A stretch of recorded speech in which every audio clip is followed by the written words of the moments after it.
financial structure going forward? And that's really the question that I'm grappling with in the It Takes a Pillage book.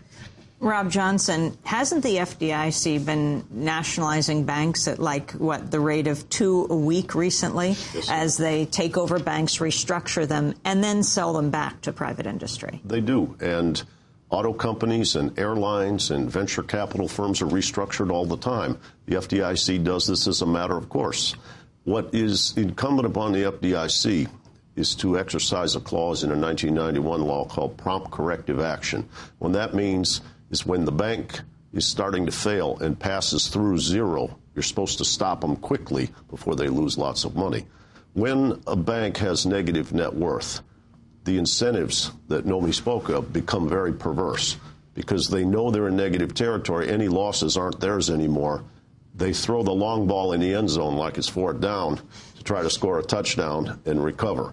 So they start taking more risk as they get more insolvent, and the FDIC has to shut them promptly. They have done a very good job of that over the most recent 15 years or so. And in the last 2 years, I think Sheila Bair has done a pretty good job as well. Nomi Prins, you agree? No, I agree. She's done a great job. My concern with what happens after the FDIC leaves is taking these things private. Indy Mac, which is one of the bigger FDIC takeovers, they did a great job of working out the loans, helped homeowners, worked through a lot of mortgages, et cetera, and now they're selling it to a bunch of private equity guys who will be running it, 2 of whom are from Goldman and run a company called Dune, that are effectively a consortium of people that are going to run this bank forward. And that's the problem, to not create a bigger mess to deal with later. The FDIC came in and fixed a lot of things. There needs to be oversight and not a complete privatization of that bank in its pure equity sense to private bankers who are going to extract a lot of money from it in the next phase of the ongoing financial situation. And the issue of stopping foreclosures, we had Marcy Kaptur on, the longest-serving Democratic woman member of Congress. The Ohio Congress member had a very simple solution. She encouraged from the floor of the House people to simply squat. Stay in the house that's about to be foreclosed. She said the mortgages were made, then bundled into securities and sold and resold repeatedly by the very Wall Street banks that are now benefiting from TARP, the Troubled Asset Relief Program. The banks foreclosing on families very often can't locate the actual loan note that binds the homeowner to the bad loan. Produce the note, Kaptur said. She recommends those facing foreclosure demands on the banks say, produce the note. What do you think of that, Rob Johnson? I think that's an innovative strategy. I like that. But what about mortgage foreclosures? What about people getting relief on the bottom as we keep talking about relief on the top? Well, what we need, I believe, is the change in money politics in Washington, because these sensible ideas, which are analogous to bankruptcy, 9/11, a new start, avoiding foreclosure by renegotiating mortgages, has been opposed by community banks. Well, it's been opposed by the entire banking industry because they like to maintain their leverage. On the other hand, the devastation of neighborhoods, the destruction of property, all these things make the cost not a zero-sum game. And it's quite surprising to me that we haven't done more when even conservative economists like Martin Feldstein are advocating widespread foreclosure. Now, he wants to subsidize the banks to do it, but everybody sees the need for it. And Marcy Kaptur is very creative. I like that idea. Final question. You're former head of the chief economist at the Senate Banking Committee. The whole issue of partisanship that's being raised now, how was it when you were there? It was less violent than it is. It was less polarized than it is now. But at some level, I kind of subscribe to the David Sirota school, which is the hostile takeover means that both parties are somewhat aligned against the people in favor of campaign contributions. If you want to do all of this stuff well, Nomi talked about how to get rid of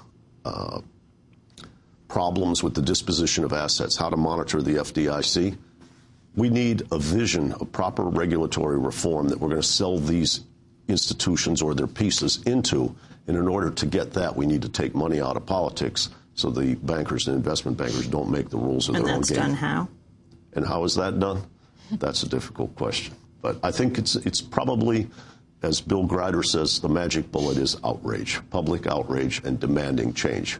We'll leave it there. I want to thank you for being with us. Rob Johnson, former chief economist of the Senate Banking Committee, and Nomi Prins, former banker turned journalist, has now written her third book, is coming out soon. It Takes a Pillage. This is Democracy Now! Back in a minute.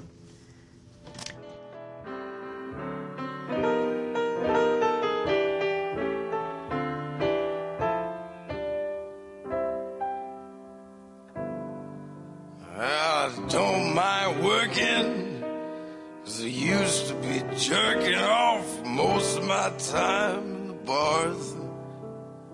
I've been a cabbie and a stock clerk and a soda fountain jock jerk and a manic mechanic on cars. It's nice work if you can get it. Now, who the hell said it? I got money to spend on my girl, but the work never stops, and I'll be busting my chops, working for Joe and Sal. And I can't wait to get off work to see my baby. She says she'll leave before it's light on for me. Well, I'm disheveled, I'm disdainful, I'm distracted and it's painful. But this job sweeping up here is gainfully employing me tonight. Well, Tom, do this. Tom, do that. I can't wait to get off work. That's Tom Waits here on Democracy Now!, democracynow.org, The War and Peace Report. I'm Amy Goodman. Developing a green economy has been one of President Obama's central promises while on the campaign trail and since taking office. Well, my next guest believes that tightening environmental and consumer safety regulations in the American chemical and manufacturing industry is not only necessary for the health of the environment, but is good for the economy. Do you know what's in the mascara you wear or the toys your kids play with? Does the American chemical industry block regulation of products that may be linked to cancer, infertility, neurological and hormonal disorders? Do these lax environmental standards mean U.S. companies are losing out on one of the world's most affluent markets, Europe? Europe's stringent regulations require companies seeking access to their lucrative markets to eliminate these toxic substances and manufacture safer and greener electronics, automobiles, toys, and cosmetics. Award-winning investigative journalist Mark Shapiro is the author of Exposed: The Toxic Chemistry of Everyday